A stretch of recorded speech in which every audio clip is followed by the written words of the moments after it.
Dear learners, today I'll talk about CPU scheduler.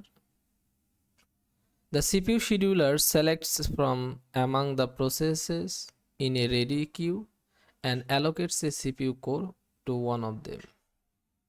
মানে আমরা জানি আমাদের এই যে রেডি স্টেট আছে, রেডি স্টেট থেকে মনে করেন প্রসেসগুলো রানিং স্টেটে যাবে।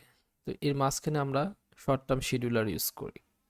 এখন কোন প্রসেসটা এই রেডি স্টেট থেকে রানিং স্টেটে যাবে এইটা আসলে সিলেক্ট করে কে সিপিইউ শিডিউলার, এবং ওই প্রসেসের জন্য সিপিইউ এর কোন কোড তার জন্য অ্যালোকেট করা হবে সেটাও সিলেক্ট করে সিপিইউ শিডিউলার। এখন বিষয়টা হচ্ছে যে এই যে কিউ বা রেডি কিউতে যে প্রসেসগুলো আসছে রানিং স্টেটে যাওয়ার জন্য, এখন এই Q may be ordered in various ways. তার মানে কি, রেডি কিউতে সাজানো হবে, সেই সাজানোটা কিভাবে হবে সেটা সিপিইউ শিডিউলিং অ্যালগরিদমের মাধ্যমে সাজানো হবে। হতে পারে সেটা কি first come first serve scheduling অনুযায়ী তাকে সাজানো হতে পারে, অথবা প্রায়োরিটির উপর বেস করে, অথবা শর্টেজ জবের উপর বেস করে, অথবা রাউন্ড রবিন অ্যালগরিদমের উপর বেস করে কী করতে হবে হতে পারে, এই যে কিউ যেটা আছে, আই মিন রেডি যে স্টেট আছে, এই রেডি স্টেটের প্রসেসগুলো এই বিভিন্ন একটা অর্ডারে সাজানো হতে পারে, যে কোনো একটা অর্ডার। এখন বলা হচ্ছে CPU scheduling decisions may take place when a process, চারটা এখানে কি আছে ডিসিশন আছে, কি হতে পারে। তো বলতেছে switches from running to waiting state. আমরা জানি প্রসেসের একটা রানিং স্টেট থাকে আর একটা কি ওয়েটিং স্টেট থাকে। তো কি হতে পারে, একটা প্রসেস রানিং স্টেট থেকে সুইচ করতে পারে ওয়েটিং স্টেটে। কখন সুইচ করে, আমরা এর আগের টিউটোরিয়ালে দেখেছি, যখন একটা প্রসেস রানিং স্টেটে থাকে তখন সে ওয়েটিং স্টেটে তখনই যাবে যখন তার ইনপুট আউটপুট রিকোয়েস্ট আসবে। তো এই স্টেটে একটা ঘটনা ঘটতে পারে।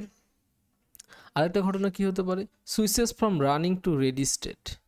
তার মানে এই যে রানিং স্টেটে আছে তাকে আবার কি করা হচ্ছে, সিস্টেম কল বা ইন্টারাপ্টের মাধ্যমে তাকে থামিয়ে দিয়ে অন্য একটা প্রসেসকে কি করবে, সিপিইউ সার্ভিস দিবে, আর ওই প্রসেসটাকে আবার রেডি স্টেটে নিয়ে আসা হয়।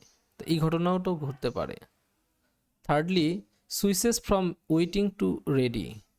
আরেকটা ঘটনা হতে পারে, যখন একটি প্রসেস কি হলো, প্রথমে আমরা এক নম্বর স্টেজ দেখলাম যে রানিং থেকে সে ওয়েটিংয়ে গেল, কেন গিয়েছে, ইনপুট আউটপুট রিকোয়েস্টের জন্য গিয়েছে। তাহলে এখানে কি হচ্ছে, এখানে হচ্ছে যে যখন তার ওয়েটিং যে স্টেটে আছে তখন সে ইনপুট আউটপুট যে রিকোয়েস্টগুলো আসছিল, সেই ইনপুট আউটপুট রিকোয়েস্ট যখন তার কমপ্লিট হয়ে যাবে তখন তাকে কি করতে হবে, আবার রেডি স্টেটে যেতে হবে না?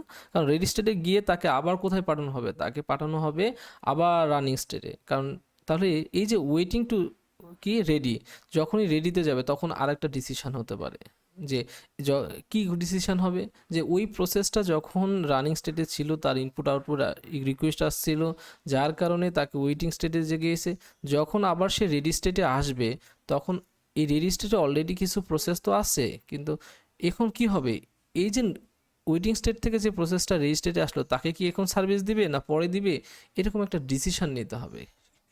কি ডিসিশন নেবে এটা আমরা পরে দেখছি। আর একটা ঘটনা হতে পারে যে প্রসেস কি হতে পারে, তোমার রানিং স্টেট থেকে এক্সিট করে টার্মিনেট স্টেটে চলে যেতে পারে। এই চারটা ঘটনা কি হয়, সিপিইউ শিডিউলিং ডিসিশন নেয় যে এই একটা প্রসেসের ক্ষেত্রে যে কোন ডিসিশনটা সে নিবে। তো এখানে একটা কথা বলা আছে যে for situation 1 and 4 there is no choice in terms of scheduling. A new process must be selected for execution. মানে হচ্ছে দেখেন 1 নম্বর আর 4 নম্বর ভালো করে বলছে, 1 নম্বরে কি বলা হচ্ছে আর 4 নম্বরে। তো 1 নম্বরে বলা হচ্ছে যে switches from running to waiting.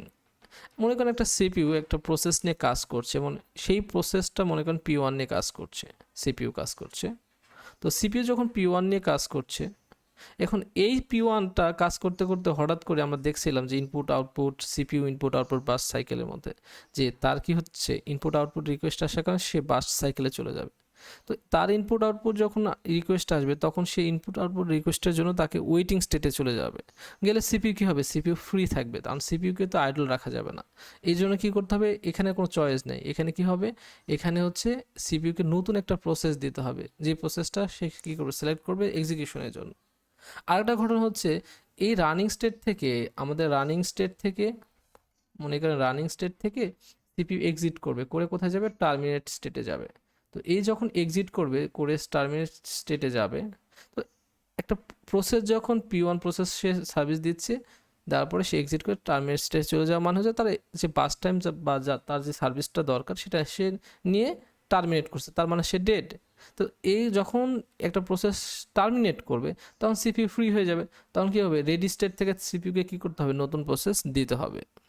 আর আরেকটা বিষয় হচ্ছে যে for situation 2 and 3 however there is a choice.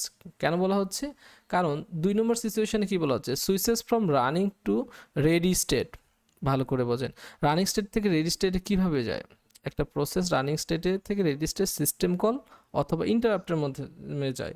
তো যখন একটা প্রসেসকে সিপিইউ সার্ভিস দিচ্ছে বা একটা প্রসেস সিপিইউ নিয়ে কাজ করছে, ওই সিপিইউ কী করলো, ওই প্রসেসটাকে সার্ভিস দেওয়া বন্ধ করে দিয়ে আরেকটা প্রসেসকে সে সার্ভিস দেওয়া শুরু করলো। তার মানে কি ওই প্রসেসের কি সার্ভিসটা শেষ হয়েছে, শেষ হয় নাই। তখন তাকে কী করা হলো, তাকে আবার রেডি স্টেটে পাঠানো হলো। রেডি স্টেটে পাঠানোর পরে ওই প্রসেসটা এখন রেডি স্টেটে অলরেডি আরও কিছু কি আছে, প্রসেস আছে। এখন ওই প্রসেসটা আসলে কখন সার্ভিস পাবে, সে কি তার প্রায়োরিটি বেশি ছিল বলেই তো সে রানিং স্টেটে ছিল। এখন আসার পরে তাকে কি ইনস্ট্যান্ট সার্ভিস দেওয়া হবে, না তাকে যারা ও রেডি স্টেটে আছে তাদের পরে সার্ভিস দেওয়া হবে, এই ডিসিশনটা, এই চয়েসটা তখন নিতে হয়। আরেকটা বলা হচ্ছে 3 নম্বরে যে switches from waiting to ready. এই যে কথাটা বললাম, যে আবার দেখেন যখন একটা প্রসেস রানিং স্টেট থেকে তার ইনপুট আউটপুট রিকোয়েস্ট আসার কারণে ওয়েটিং স্টেটে যায়, তো ওয়েটিং স্টেটে যাওয়ার পরে কি হচ্ছে, তার ইনপুট আউটপুট রিকোয়েস্ট কমপ্লিট করার পরে সে কিন্তু ব্যাক করে রেডি স্টেটে।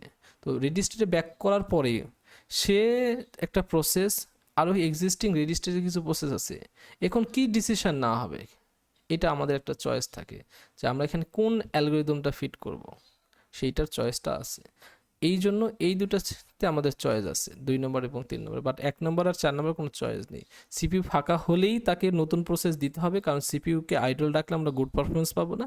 আবার একটা প্রসেস যদি টার্মিনেট করে তার মানে মাস্ট বি নতুন প্রসেস সিপিইউতে পাঠাইতে হবে, এর বিকল্প কোনো অপশন নেই।